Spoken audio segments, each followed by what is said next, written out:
Nesse vídeo aqui a gente vai continuar dando andamento no nosso projeto para criar um modelo de Machine Learning do zero até colocar em produção de forma automática para prever inadimplência de clientes de financiamento imobiliário. A gente está fazendo tudo bem passo a passo, em detalhes, na prática, e essa é a parte 4 do nosso projeto. Então bora continuar, vem comigo. Aqui a gente já vai continuar dando início na nossa parte 4 do nosso projeto, onde a gente vai fazer agora análise exploratória das variáveis numéricas, one hot encode, separação das variáveis preditor e variável target e fazer também o balanceamento dessa nossa variável target, que é a nossa variável alvo. Então vamos lá, bora colocar a mão na massa. E os links dos vídeos da parte 1, 2 e 3 eu vou deixar aqui na descrição para vocês. Então bora começar aqui. Olha lá, primeiro a gente vai fazer a análise exploratória das nossas variáveis numéricas. A gente vai avaliar média, mediana, desvio padrão. O que a gente vai fazer inicialmente? Vamos só ver as nossas variáveis aqui, que é o nosso dfdados.info. Então lembrando que muita coisa a gente já fez nos vídeos 1, 2 e 3, aqui é uma continuação. Então se você está chegando agora nesse vídeo, vale a pena dar uma olhada no vídeo lá desde o início da parte 1, que está bem legal esse projeto aqui. Então aqui as nossas variáveis, certo? Nós temos aqui 17 colunas, 17 variáveis com 10.410 registros.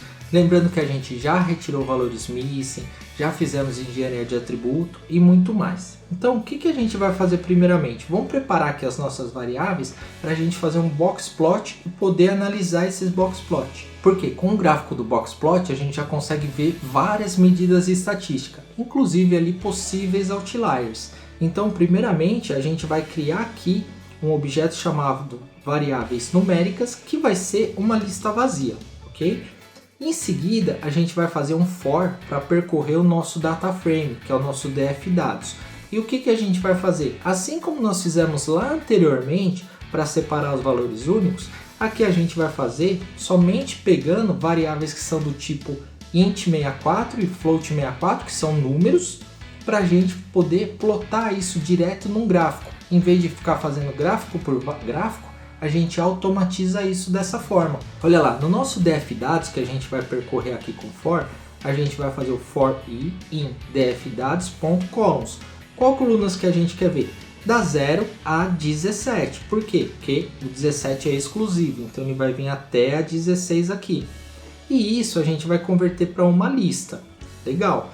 Próximo passo, a gente vai verificar o seguinte. Se a gente vai colocar um if aqui, if dfdados.dtypes, que é o que? Para a gente ver o tipo da variável. Entre colchetes é o i. O que é o i?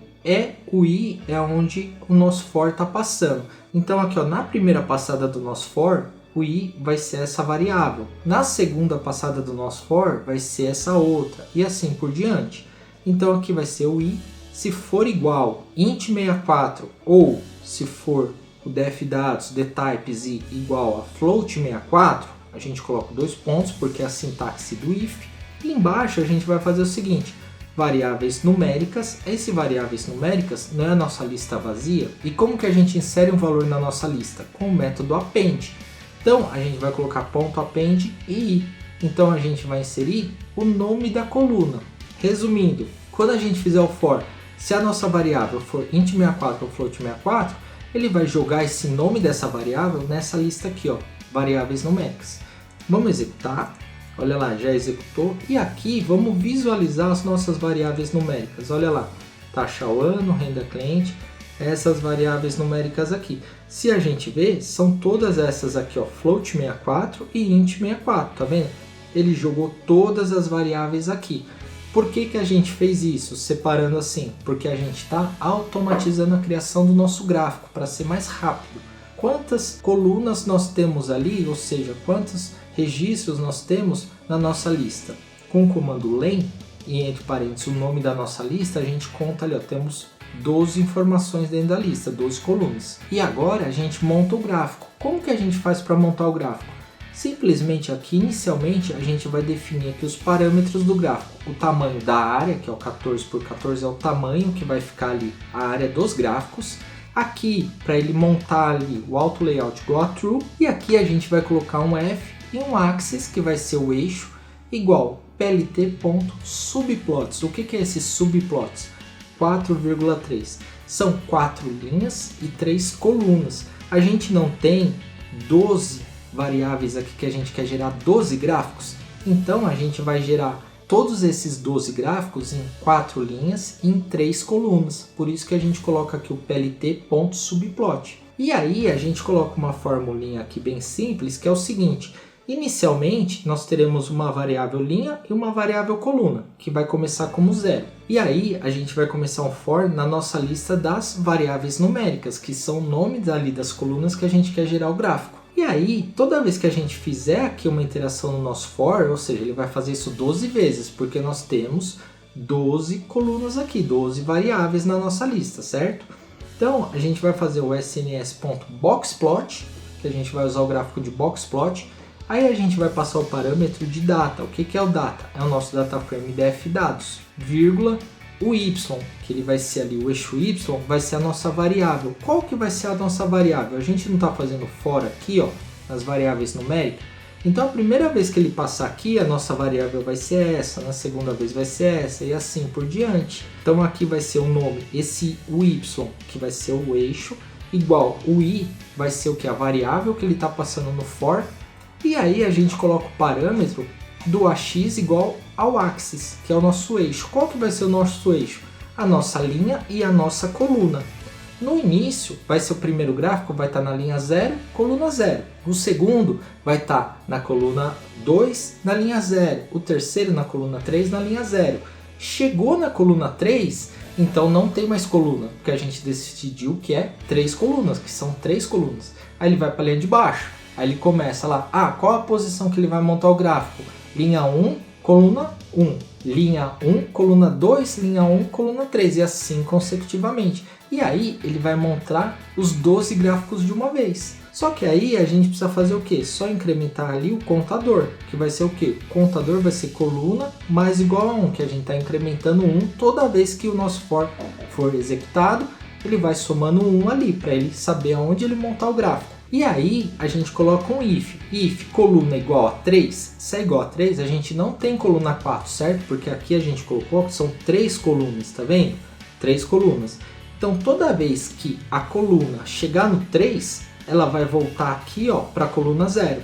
E aí ele vai fazer também linha mais igual a 1, porque ele vai para a próxima linha, para a linha de baixo. Então ele vai fazer, fez toda a coluna. Chegou no 3, então ele vai zerar a coluna, colocar a coluna igual a 0, porque ele vai voltar para a coluna 0, né? Vai voltar para a coluna 0 e aí ele vai para a linha 1. Aí faz coluna 0, coluna 1, coluna 2. E assim consecutivamente, até ele chegar em 4 linhas e 3 colunas.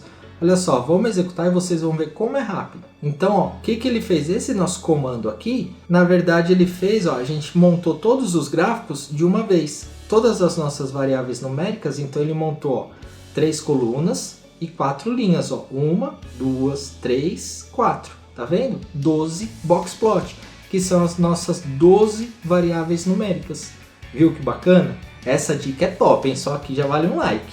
E aí, na análise do boxplot, a gente pode observar aqui algumas coisas, né? Como se analisa um boxplot?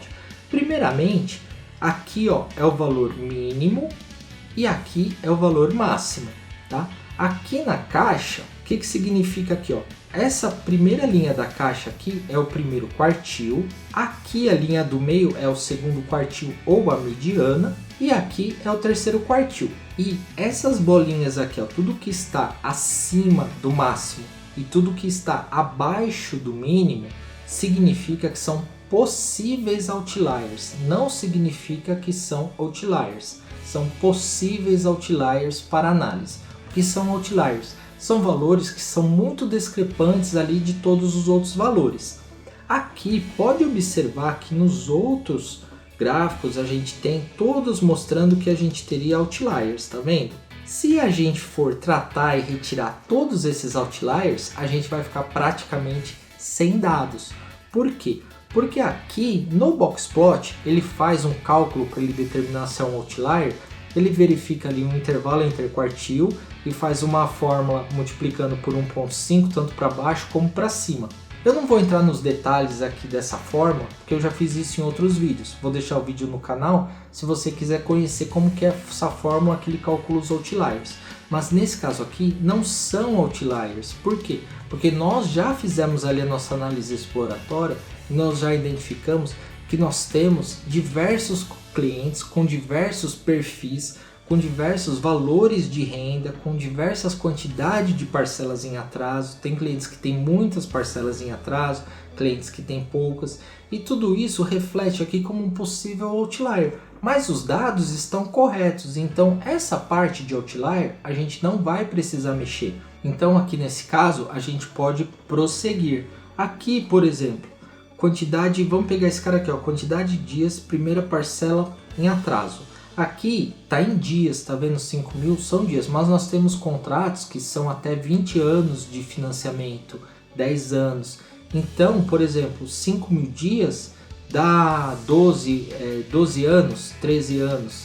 Então o cara, por exemplo, demorou 13 anos para chegar e pagar uma parcela em atraso. Esses dados são verídicos e são importantes, a gente não pode retirar do nosso modelo para criar o nosso modelo, porque vai fazer falta lá na frente. Então aqui a gente vai manter. Então só para recapitular, como que você avalia o Boxplot? Aqui ó, o valor mínimo, ó, na faixa de 12,5, a taxa ao ano aqui ó, 12,5 é o valor mínimo. O valor máximo aqui ó, em torno de 23, certo? Aqui ó, o primeiro quartil, que são os 25%, tá vendo? Nessa faixa aqui de valor, de taxa. A mediana da taxa, vamos considerar aqui ó, que seja 17. O terceiro quartil, em torno aqui de 19. E o valor máximo aqui. Para cima e para baixo, ele está dizendo para a gente que é um possível outlier. Mas imagina, a gente tem cliente que financiou com uma taxa de 25% ali ao ano.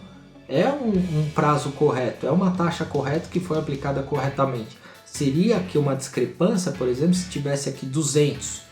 Aí sim seria um outlier e a gente teria que retirar. Mas nesse caso aqui está correto. Então a gente pode prosseguir aqui com as nossas análises, nossos tratamentos. E agora a gente vai fazer o nosso One Hot Encode. Eu vou te explicar para que serve, qual a importância dele, tudo bem passo a passo. Só que antes da gente começar aqui, se você não tiver inscrito, se inscreve aqui no canal, porque toda semana eu trago conteúdos novos. Tudo bem passo a passo, detalhado, na prática. Disponibilizo todo esse código-fonte, com certeza isso pode te ajudar muito. Então se inscreve aqui para você sempre ficar por dentro das novidades. E bora partir aqui para o nosso One Hot Encode. Só que antes do One Hot Encode a gente precisa separar variável preditora da variável alvo. Por quê? Variável alvo não é sim ou não, ou 0, 1, sim ou não, verdadeiro ou falso. Isso os algoritmos de Machine Learning, eles interpretam quando você diz para ele que é a variável target. Ele sabe separar. Mesmo que esteja sim ou não, quando o algoritmo está sendo processado, ele converte em 0 ou 1 para ver que é uma classificação ali, ou é 0 ou é 1. Então a variável alvo, a gente não precisa fazer o hot encoding dela. Por isso que a gente precisa separar as variáveis preditoras da variável target, variável alvo. Então olha lá, como que a gente separa? Da mesma forma que a gente fez aqui para coletar as variáveis numéricas, a gente vai fazer aqui também, só que a gente vai separar as variáveis que forem do tipo string, que são o quê? Variáveis que estão como object e como categoria. Então a gente vai criar uma lista aqui de variáveis categóricas e a gente vai fazer isso do 0 ao 16. Só que aqui a gente fez até o 17, porque a gente queria tudo. Mas aqui a gente quer só até o 16, por quê? A gente colocando até o 16, como ele é exclusivo, ele vai fazer até o 15. O que significa o exclusivo? De novo, se a gente colocar até o 16, ele faz até o 15, quando ele chega no 16, ele para. Ou seja, então ele faz até o 15. Por isso que aqui a gente coloca do 0 ao 16, porque ele vai pegar até a variável que está na 15ª posição. A 16 é a variável alvo. E a gente não vai tratar essa variável alvo, vamos deixar ela do jeito que está. Então olha só, aqui a gente executa e aqui a gente tem todas as nossas variáveis categóricas para fazer o One Hot Encode. E agora a gente vai fazer o nosso One Hot Encode. O que a gente vai fazer? Vamos criar um objeto aqui chamado LB e vamos colocar Label Encoder. Em seguida a gente vai fazer um for, que vai ser aqui o for var, que vai ser a nossa variável, que a gente vai fazer aonde? Vai ler as nossas variáveis categóricas, que é a lista. Então, a cada passada aqui do nosso for nessa lista de variáveis categóricas, a gente vai fazer o que? A gente vai colocar aqui ó, o df dados, que vai ser a variável que ele está passando, que ela vai receber aqui ó, um igual .lb, que é o nosso objeto do label encoder, .fit transform. Esse fit transform é para fazer o hot encode, ele vai fazer a transformação. E o que ele vai transformar? A nossa variável, que aqui é a nossa variável var, que ele está passando no for. Então primeiro vai fazer nessa, segundo nessa, terceiro nessa e quarto nessa. E o que é o hot encode? O que ele faz? Lembra que eu já comentei com vocês diversas vezes e também aqui nessa série de vídeo que algoritmo de modelo preditivo não interpreta a variável que é texto, variável que é string. Modelos preditivos, algoritmos de machine learning só interpretam números. Por quê? Tudo baseado em matemática e estatística. Então é tudo número. Ele não vai conseguir fazer uma equação matemática dando pesos a variáveis que são string. Se a gente passar, se a gente não fizer um hot encode, vai funcionar? Depende do algoritmo, vai travar e vai dar mensagem de erro, e depende do algoritmo, ele vai prosseguir com o treinamento do modelo, só que internamente ele descarta aquela variável. E aí você está achando que aquela variável está sendo utilizada e não está. Então por isso que é importante fazer o label encoder, ou seja, o unhot encoder. E o que ele vai fazer? Olha só, antes da gente executar aqui e visualizar como vai ficar, deixa eu mostrar uma coisa para vocês. Lembra quando a gente fez a engenharia de atributos, que a gente criou aqui ó, faixas de valores? Que a gente tem nomenclatura nas faixas de valores? O unhot encode tem uma inteligência que ele vai, todos que forem, por exemplo, até 100 mil, ele vai converter para 0. De 301 a 400 ele converte para 1. Ele converte para um número isso, para que o modelo preditivo depois, quando estiver lendo essas variáveis, entenda que isso é uma variável numérica, porque foi feito um hot encode, foi convertido de texto para número. Aqui, da mesma forma, por exemplo, nós temos aqui os estados, tá vendo? As cidades, nós temos como nome. Tudo isso vai virar um número ali interno para o modelo preditivo, na hora que estiver sendo treinado, entender isso. Então, por exemplo, estado cliente são 27 estados. A gente vai ter ali do número 0 até o número 26. Por quê? Ele vai ler todo o data frame, tudo que é São Paulo é código 1, tudo que é Ceará é código 2, e assim consecutivamente. O unhot encoding faz isso. Ele converte esses textos para número. Só que ele tem uma inteligência que ele verifica todos os dados, deixa tudo padronizado e não deixa ocorrer perda de informações e nem discrepâncias. Por exemplo, a gente tem aqui, vamos supor, nós temos 10 mil registros. Ele não vai deixar que aconteça o seguinte: no registro aqui ó, 02, tá vendo? No registro aqui ó, de índice 2, fique São Paulo como 1 e lá no 3500 São Paulo seja 3. Não, ele faz tudo igual, ele faz tudo já padronizado e faz tudo de uma forma bem simples e rápida, porque o próprio método já é inteligente o suficiente para fazer tudo de uma vez. Olha lá, vamos executar aqui então nosso comando, ó. Ele já fez, tá vendo? E se a gente agora olhar aqui os nossos dados, pode observar que ó, estado cliente, tá vendo? Ó, cidade cliente, tudo como número.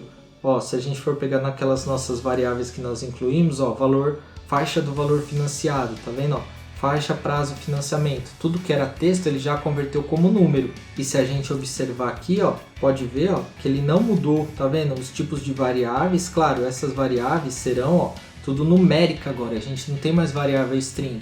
A única variável que a gente tem de string é a nossa variável alvo, mas que essa variável a gente não precisa mexer. As outras, pode observar que automaticamente agora a gente só tem número. Então o nosso data frame já está também quase pronto para a gente criar o nosso modelo preditivo. E agora aqui a gente vai ver e fazer o balanceamento da nossa variável alvo. Então eu vou te explicar também o porquê do balanceamento. Olha lá, primeiramente a gente já tinha visto anteriormente, mas só para a gente relembrar, nós temos então de variável alvo 8.035 como inadimplente e 2.375 como não, que não é inadimplente. Só que imagine o seguinte, a gente vai apresentar esses dados para o modelo preditivo. Como que o modelo preditivo, ali os algoritmos, eles aprendem? Eles montam uma equação matemática com todas as variáveis para determinar qual que vai ser a probabilidade de, no caso, um cliente ser inadimplente ou não ser inadimplente. E como que ele faz isso? Ele tem as variáveis preditoras, que são as variáveis de entrada, e ele tem a variável alvo. que é a variável que ele vai ali se basear para montar uma equação matemática para chegar naquele resultado. Só que imagina o seguinte, o modelo de machine learning, o algoritmo, durante o treinamento, ele vai estar aprendendo, ele vai lendo todos os nossos dados, variável preditora, por exemplo, prazo de financiamento 10, valor de renda 10 mil, valor financiado 500 mil, tem aqui quantidade de parcelas em atraso X, resulta aqui numa saída sim. Outra variável, tem variáveis diferentes que resultam em não. Então ele está vendo tudo isso e está vendo isso aqui, aí ele vai montando a equação matemática, sim e não, para poder prever com probabilidades casos futuros. Só que imagina se você mostrar para o algoritmo que vai aprender um valor aqui muito maior de um tipo e muito menor de outro tipo. Só que você concorda que se você apresentar para o algoritmo os dados aqui desbalanceados, por exemplo, a variável sim tem mais que o dobro aqui, tem mais que 3 vezes mais do que a variável não. O que vai acontecer? O aprendizado dele vai ser tendencioso a criar uma fórmula e aprender muito mais informações para criar ali o modelo preditivo da variável sim. Enquanto da variável não, ele não vai poder aprender bem, porque se tem poucos dados para mostrar para ele. Por isso que é necessário fazer o balanceamento da variável, que é o quê? É deixar essa mesma quantidade igual, para que o modelo preditivo, quando estiver fazendo ali o treinamento do modelo, ele aprenda por igual, ele tem a mesma quantidade de resultado sim e a mesma quantidade de resultado não, para que ele tenha o mesmo aprendizado e consiga montar as equações matemáticas para fazer as previsões futuras da forma correta, sem criar nenhum viés, sem criar nenhum overfitting, sem criar nenhum underfitting. Por isso que a gente balanceia a variável alvo. E como que a gente faz esse balanceamento? Esse balanceamento, primeiramente, a gente tem que separar as variáveis preditora e a variável target. Então a gente vai fazer aqui um slice, tá vendo? dfdados.iloc, significa que a gente está fazendo um localizador do índice. Então a gente vai pegar aqui todas as linhas, aqui a anotação de slice, aqui esses 2 pontos aqui, sem nada antes e sem nada depois, significa que são todas as linhas da coluna 0 a 15. Qual que é a coluna 0 a 15? São as variáveis preditoras. E a variável target vai ser todas as linhas somente da variável aqui 16. Então se a gente olhar aqui, variável 16, índice inadimplente cobrança. Variável 16, inadimplente cobrança. Variável da 0 a 15 são as preditoras. Então, por isso que a gente faz um iloc aqui dessa forma e a gente está separando as variáveis. Olha lá, então vamos separar. Se a gente ver aqui o head das variáveis, tá vendo? Então a gente tem um data frame agora só de variáveis preditoras e a gente tem aqui um data frame só de variável target. Então aqui a gente já separou. E agora a gente balanceia. Como que a gente balanceia? A gente precisa deixar as duas variáveis target com a mesma quantidade. Só que não é simplesmente a gente chegar aqui, que tem menos, e lá inserir dados até ficar igual. Ou tirar dados aqui da variável, dos registros que estão com a variável sim, porque aí a gente diminuiria a quantidade de observações do nosso data frame e perderíamos dado. Para fazer esse balanceamento também existe um método do scikit-learn, que é o quê? Que é o smooth ou smooth, que ele faz o quê? Ele faz um balanceamento, ou seja, o método tem uma inteligência que ele vai ler todos os nossos dados do data frame e vai equalizar essas variáveis, inserindo novos dados no nosso data frame, vai aumentar a quantidade de registro, porém vai aumentar de uma forma que os dados sejam semelhantes aos dados já existentes, para que também não fuja ali, que não seja dados falsos, vamos dizer assim. Ele vai criar dados coerentes com o que a gente tem, fazendo o que? Analisando as medidas estatísticas, vendo ali todos os dados que nós temos, e ele automaticamente tem essa inteligência para criar esses dados como se fossem dados verídicos. E é bem simples para executar esse método. O que a gente faz inicialmente? Aqui o seed igual a 100, esse seed igual a 100 é simplesmente para quando você for reproduzir esse código aí na sua máquina, você ter o mesmo resultado que eu tenho. Para isso que o seed serve. Por quê? Esse seed aqui a gente vai passar no nosso handle state. Daria na mesma que fazer isso aqui, handle state igual a 100 e a gente tirar o seed, tá? Só que você pode fazer das duas formas para ir separando o código. Eu prefiro fazer também separando aqui, porque fica mais fácil ali se precisar alterar alguma coisa e fica mais clean o código. Então a gente coloca aqui o seed igual a 100, que vai ser o nosso handle state, só para ter o mesmo resultado aqui, o que eu estou fazendo e o que você vai fazer aí. Aí a gente vai criar aqui ó, o balanceador. Então a gente vai chamar aqui um objeto, vai colocar o nome dele de balanceador, e o que ele vai receber aqui ó, igual, ele vai receber aqui o smooth, que é o método, e entre parênteses a gente só vai passar aqui ó, handle state igual a 100, só isso, que no caso da handle state igual a seed, que é 100. E até aqui a gente só criou o balanceador. Agora aqui é onde a gente aplica nos dados, que é onde ele vai equalizar as variáveis ali, equalizar os dados. Então o que a gente vai fazer? A gente vai criar os dados balanceados em outros data frames, em outras variáveis. Então aqui, ó, por que a gente está colocando aqui, ó, preditora res, target res, um res de retorno de respostas, só para a gente poder separar do nosso target original e das nossas preditoras originais. Aqui tem que ser com outro nome, tá? Porque senão ele vai dar erro. E aí, aqui são os que serão nossos novos objetos com os dados, como se fossem os nossos novos data frames, tá? Então, o que a gente vai fazer? O que eles vão receber aqui? O que vai ser criado?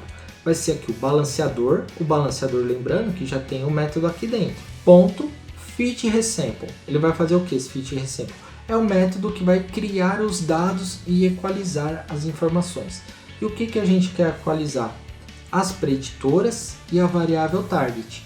A variável target aqui está desbalanceada, ele vai ler isso, vai ver as diferenças ali de sim e não e vai criar o balanceador para aplicar e criar as preditoras com base na mesma quantidade.